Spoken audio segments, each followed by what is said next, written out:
Ibulong ang pangalan niya dito at hindi siya mapakali na baka mawala ka. Hello mga guys, kumusta kayo? Panibagong araw, panibagong video na naman tayo. And sa araw na ito ay isa na namang video ang aking ituturo sa inyo na simpleng gabay o simpleng pamamaraan na makakatulong sa atin. At bago ang lahat, gusto ko lang mag-disclaimer sa mga taong hindi naniniwala at hindi gusto ang mga kagaya nitong video. Please escape this video and maghanap kayo ng videos na gustong gusto nyo dahil ang video na ito ay para lamang ito sa mga taong naniniwala and gusto mag-try. Sa lahat po ng mga nagko-comment dito sa aking video dito sa loob ng aking channel, mag-iingat sa lahat ng mga nagre-reply sa inyo na dinadala kayo sa kanilang WhatsApp and Imo app upang makaiwas po tayo sa scam. Ngayon po ituturo ko sa inyo paano siya hindi mapakali na baka mawala ka sa kanya.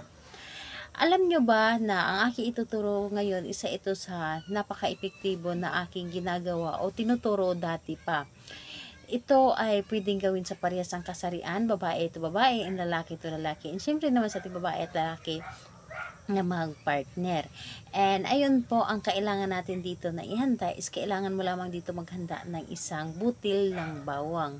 Ang bawang po ay sa pagkakaalam natin ay isa lamang ito sa ginagamit ng ating pagluluto. Sinasahog natin ito sa ating mga niluluto. Pero ang bawang na ito ay isa ito sa mga napaka-epektibo na ginagamit ng mga ritual. Kaya niyang tuparin ang ating mga kahilingan dito. Sa mga nakatry dito is alam ko marami ng mga nakatry dito is alam nila na napaka-epektibo talaga ng bawang na kapag ginagamit sa isang ritual. So, ayun lamang, ito lamang ang ating dapat na ihanda is bawang lamang. So, ngayon kapag handa na yung bawang na ating gagamitin, kailangan mo lang din dito i-claim sa iyong sarili na gustong-gusto mo itong gawin. Kailangan na buo ang inyong loob sa paggawa dito, buo ang inyong tiwala at paniniwala, dahil sa paggawa ng isang ritual dapat po ay may tiwala ka at paniniwala, dahil kapag wala kang tiwala ay hindi ito gagana sa inyo. Dahil lahat ng ating mga ginagawa dapat po ay may tiwala para mas mabilis natin ito mapapagana.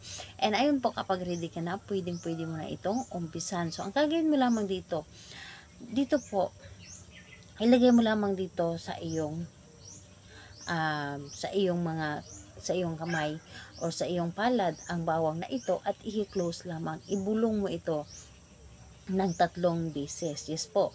Ibulong mo dito ng 3 beses. Halimbawa, yung pangalan niya, apelyido, tapos ibulong mo, matakot ka na mawala ako sa iyo. 3 beses mo itong sasambitin.